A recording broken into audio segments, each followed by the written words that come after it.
그러면 고대 국가 체제에서 중대 때가 신라의 전성기겠어요? 하대 때가 전성기겠어요? 중대 때가 전성기죠. 정치가 안정된, 정치가 굉장히 불안한. 그러면 왕권을 돕든 중앙 정권을 돕든 육두품 세력은 이 진골 간의 왕위 쟁탈전 속에서도 진골의 배척을 받겠어요? 등용되겠어요? 배척받겠죠. 육두품 배척. 지네끼리는 싸우면서 육두품은 철저하게 배척해요. 그런데 그 당시 위 계층이지만 진골은 혈연적인 요소가 강하지만 육두품은 진골을 뛰어넘기 위해서는 실력을 닦은 상위 계층에서는 육두품이 지식인이거든요. 육두품 지식인 세력이 배척되면서 신라는 휘청휘청하는 거예요. 이해가요? 그러면 이 지식인 세력인 육두품이 에이, 신라에서는 도저히 내 꿈을 필 수 없겠다. 그리고 지금 같으면 미국으로 도망가자. 미국으로 망명 간다고 지식인들이, 대한민국의 지식인들이 대한민국에서 정치가 혼란하고 살기 어려우면. 옛날에는 당나라로 도망가겠죠. 망명 가겠죠. 참. 이해 갔나요? 그래서 육두품 지식인들이 당나라에 가서 보니까 당나라에도 과거제도가 있는데 이 당시에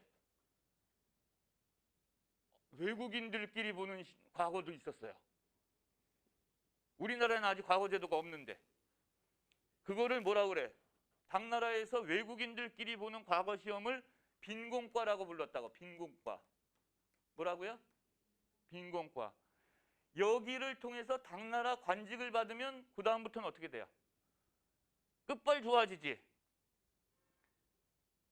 대한민국에서 쫓겨나가지고 배척받아서 쫓겨나가지고 미국에 갔는데 미국에서 소위 말하는 미국의 무슨 고위직으로 올라갈 수 있는 고시에 붙어가지고 미국의 고위 관직자가 됐어. 그래서 한국에 오면은 권력 어때요? 어깨 좀 피죠? 똑같은 현상이죠. 그 대표적인 천재가 누구야? 육두품 출신의 최치원이죠. 그래서 신라 하대 때 최치원이 그래서 유명한 거예요. 이해가요? 무슨 얘기인지? 자, 그러면 보세요. 정치적으로는 상대 진골 귀족 성골이 왕이었고 진골 귀족 세력들이 화백회의 상대 등을 장악해서 정치적 세력을 키운. 그랬다가 성골이 끊어지고 나서 진골 세력 중에 한 가문이 왕이 됐으니까 타 진골을 누르기 위해서는 왕이 된 진골 가문은 육두품과 손을 잡을 수밖에 없었고, 그래서 육두품이 왕권을 강화시키기 위해서 집사부를 구성을 했고, 그 우두머리인 시중은 지금의 국무총리 역할을 해서 권력을 강화시키는 역할을 했다. 그런데 하대로 가면서 왕권이 다시 낮아지는 것은 다시 진골 세력이 발호하면서 이게 원상복귀됐다. 이해가요? 이게 정치적 변화로 시험 문제에 출제하는데 1순위, 0순위예요. 0순위. 이해갔죠? 1학년 대신에. 그 다음에 경제적인 의미. 경제적 의미로는 자, 노급이나 시급이나 이렇게 읍자 똘림에 지금도 행정구역 명칭에 읍이 있어요. 무슨 군, 무슨 면인데 원래는 면의 중심지가 크다 그러면 읍이라고 그런다고.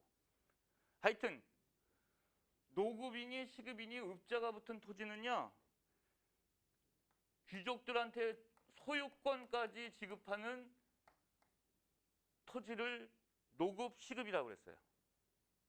뭐까지? 소유권까지. 그러면 소유권을 지급받으면 예를 들어서 여기가 507호잖아요. 잘 들어. 507호 땅을 우리 저 누구냐? 혜윤이한테 노급으로 지급을 했어요. 왕이. 그러면 저 세 사람이 혜윤이 땅에서 사는 사람들이 되죠. 그런데 이 토지 소유권을 혜윤이가 가졌죠. 그러니까 저 세 사람은 혜윤이 땅에 살기 때문에 혜윤이가 지배할 수 있어요.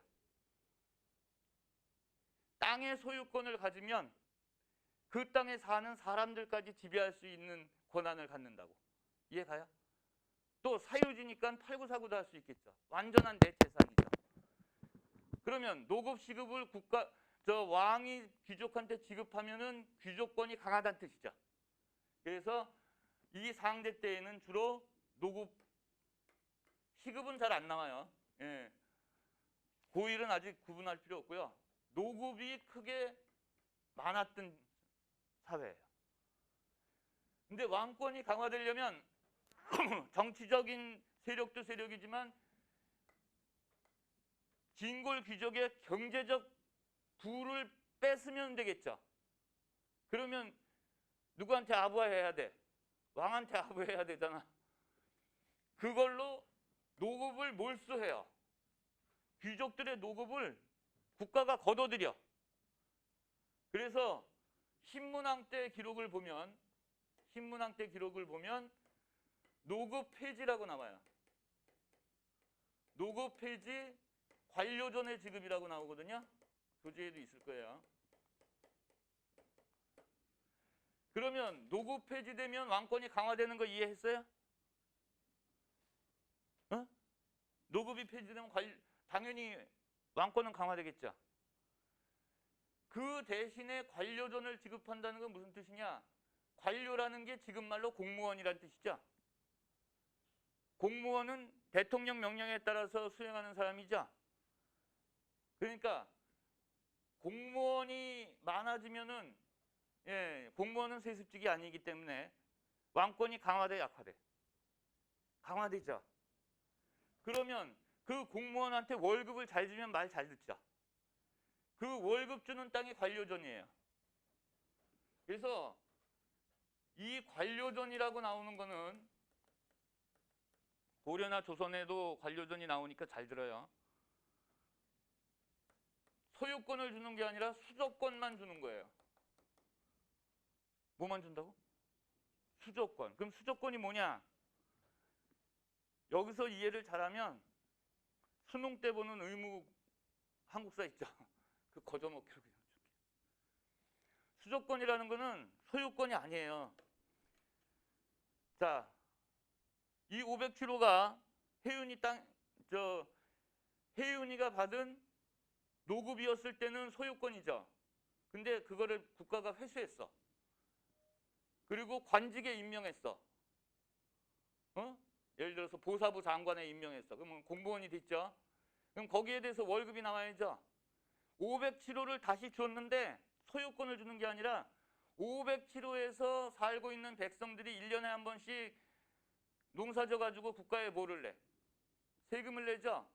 그거를 국가에 내는 세금을 대신 걷어가질 수 있는 권리만 주는 거야. 그게 월급이에요. 이해 갔나요? 백성이 국가에 내고 국가에서 공무원 봉급을 이렇게 주는 체제를 옛날에는 범위만 정해주고 국가에서 걷는 게 아니라 이 사람이 공무원이 직접 걷어갔다고. 그럼 소유권이에요? 조세를 거둘 수 있는 권리 수조권이에요. 수조권이죠. 그럼 그 땅은 매매가 돼야 안 돼요? 내게 아니니까 매매 안 되죠. 수조권은 매매 안 되는 거예요. 그 다음에 단순히 세금을 대신 걷어갈 수 있는 권리니까 이 땅에 살고 있는 500km에 살고 있는 사람들에 대한 지배권이 있어요, 없어요? 내 땅 아닌데 지배권이 없어요. 아까 노급일 때는 지배권이 있었죠. 소유권을 가지고 있으니까. 지금은 소유권이 없고 수조권만 가지고 있으니까 그냥 이 사람들이 내는 세금을 대신 걷어 가질 뿐이지 지배권이 없어요. 이해돼요? 그럼 결론적으로 노급이 폐지되고 관료전이 지급됐다라는 기록을 보면 귀족한테 주는 소유권 주는 토지를 폐지하고 수조권만 줬다라는 거니까 왕권 강화예요, 약화예요? 왕권?